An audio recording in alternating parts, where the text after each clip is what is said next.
All right. Hi, everyone. My name is Anna Ho. I'm a Miller Fellow at UC Berkeley. And today I'll be talking about the quest to find relativistic stellar explosions using optical time domain surveys. For context, I'll start by reviewing the most famous type of relativistic explosion, long-duration gamma-ray bursts. Whereas short-duration GRBs are thought to come from compact object mergers, long-duration GRBs are thought to come from the deaths of massive stars. In the traditional GRB model, a massive star collapses and forms a compact object, a neutron star or black hole. Accretion or rotation launches a jet, which tunnels through the star, breaks out at the surface, and escapes into interstellar space. The jet collides with ambient gas and dust, and this produces synchrotron radiation all across the electromagnetic spectrum, from X-rays to radio waves, and which we can detect out to large angles away from the jet axis. Now, the basic GRB model that I've just described is very well established. GRBs were first discovered half a century ago, and we find hundreds of them every year with high-energy satellites like Fermi and Swift. But there are long-standing mysteries about this picture, and in particular, that the requirements to both produce and detect a GRB are so severe that they actually seem kind of contrived. You need this high-power, short-lived central engine from a rapidly rotating core. You need this compact star stripped of its outer envelopes. The jet needs to accelerate material to ultra-relativistic speeds. And to do that, it has to somehow get through the star, remaining very clean. So that is, it has to avoid entraining significant amounts of matter. And then just geometrically, of course, you have to be viewing this rather narrow jet directly on axis. So it seems far more natural to think, and it's long been hypothesized, that GRBs, as we know them, are actually just the tip of the iceberg of a vast continuum of phenomena that could extend down to jets with lower Lorentz factors, the so-called dirty fireballs, lower power, wider angle outflows, and jets that are choked or stifled inside the star itself or some dense ambient material. So this is a very old question, and it's been difficult to make progress because these phenomena are not expected to produce luminous gamma rays, and so they would not be detected by our existing generation of high-energy GRB satellites. So what I'm going to tell you about today is how, using optical time domain surveys, we're finally in a position to answer these old questions. So that's really been the focus of my work over the last few years. The challenge is that relativistic explosions are quite rare. So this is a needle in a haystack problem. They're also very fast. The optical emission comes and goes within just a few hours to a few days. And so we have to recognize these things in basically real time and then react immediately. I've been doing this work with the Zwicky Transient Facility, which is an optical time domain survey based at Palomar Observatory. ZTF's very wide field of view of 47 square degrees, and its high cadence surveys, so covering large areas of the sky multiple times per night, make it particularly well suited to the pursuit of relativistic explosions. So I want to illustrate how this works with an event that I found last year. This was an optical transient that looked in basically every respect like a GRB afterglow, except that it had no associated detected GRB. So I'll walk you through the timeline of our discovery and follow-up in days since the estimated time of the explosion, in the observer frame on the bottom and the rest frame on the top. We discovered this as a transient with ZTF at 19.5 mag. It passed a set of selection criteria that I had devised to find these kinds of things. So I immediately triggered imaging, confirmed it was fading. Crucially, got a spectrum with LRIS on Keck, which is how we measured the redshift of 2.9, and really established that this was truly a cosmological relativistic explosion. We also detected the X-ray and radio afterglow with Swift and the VLA, and that was it. So all the data, all the detections we ever got for the source were in 10 days after the explosion, and that's why this kind of work is technically very challenging.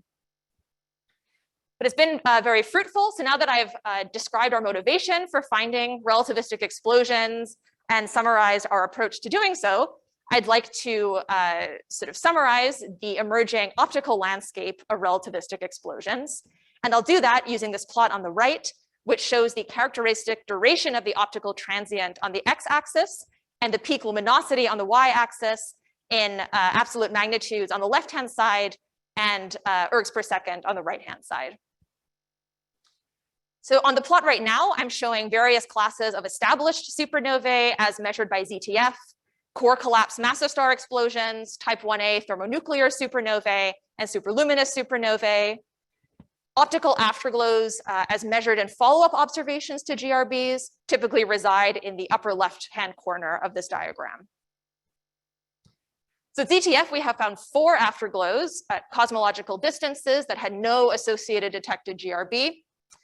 Prior to ZTF, only one such source had ever been found, but its redshift was never measured, and so its true nature was never confirmed. In 2018, the ATLAS survey discovered AT2018 Cow. This was an optical transient that turned out to be the prototype of a whole new class of mildly relativistic explosions that take place inside dense material. Since then, we set out to find more with ZTF, and we found about one per year, 2 since the original event, including the only such event since the original to be found in real time. Another interesting emerging group of phenomena seem to be powered by this mildly relativistic shock breakout. These are sometimes accompanied by a subluminous GRB.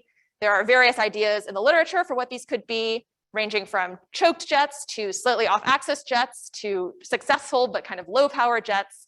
So it's not really clear what their connection is to classical GRBs. Now, I don't have time to go through all of these classes in detail. So for today, I want to just focus on this emerging group of GRB-less afterglows and say a bit about the implications for this long-standing dirty fireball hypothesis. So this is a cartoon illustrating the GRB model that I showed you at the beginning. On the right, we have this jet launched by this compact object. It's going through the star, breaking out and interacting with the ambient medium, producing an afterglow. The initial Lorentz factor of the jet depends on how much mass that jet has entrained. So if it remains extremely clean, then it can accelerate material to Lorentz factors of hundreds or thousands, and that's what you need in order to produce gamma rays. Viewing that directly on axis, we get a classical GRB. But if, as it has been suggested to be more likely, the jet gets dirty, it can only attain Lorentz factors of a few or 10.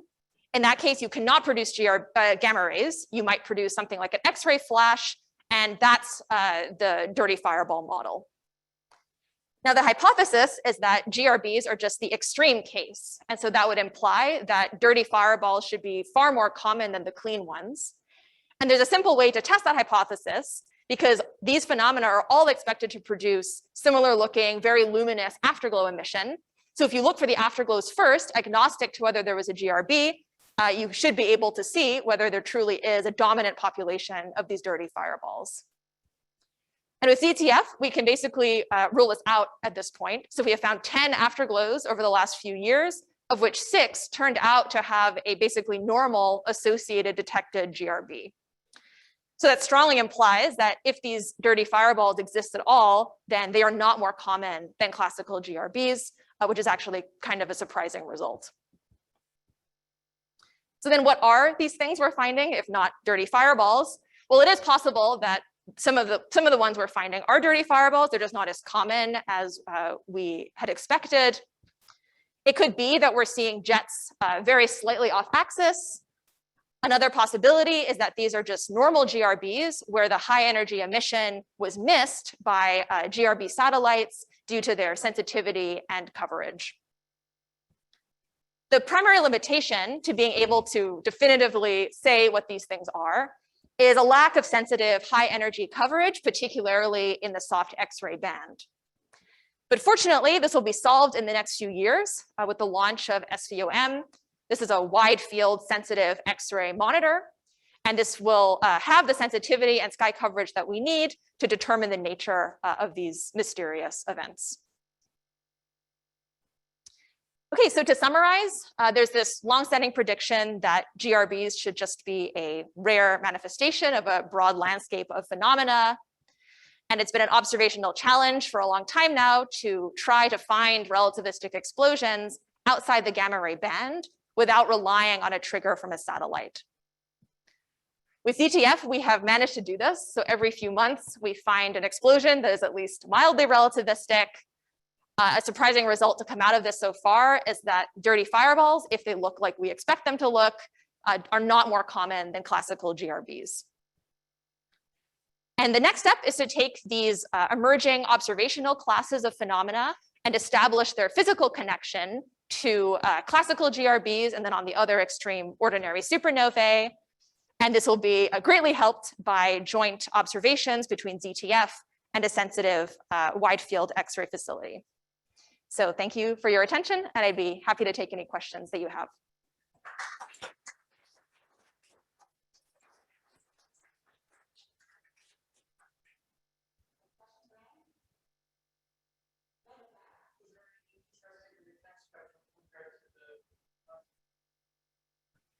Oh, the question was there anything interesting in the Keck spectrum compared to classical GRBs? And no, not really. This was actually a very low signal to noise spectrum that we got, and it was really only sufficient to do the redshift measurement.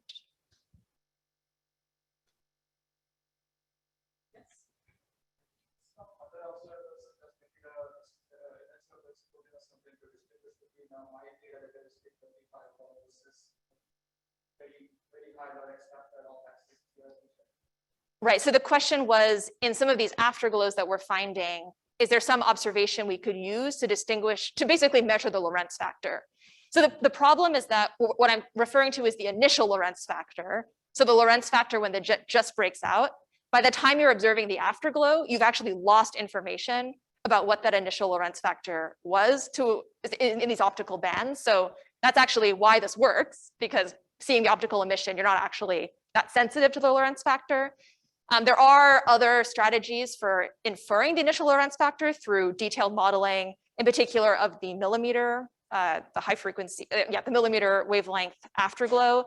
But the events that we're finding are at too high redshift to do that kind of work. So it would be very difficult, I think.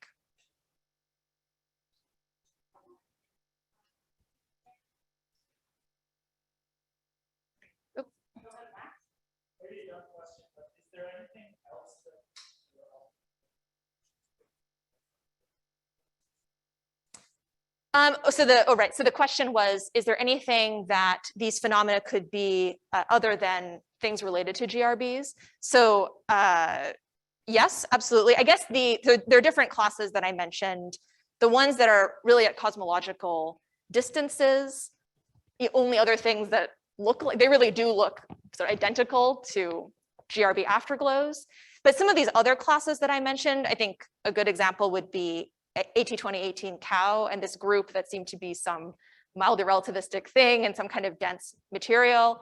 It's not even totally clear that those are stellar explosions at all.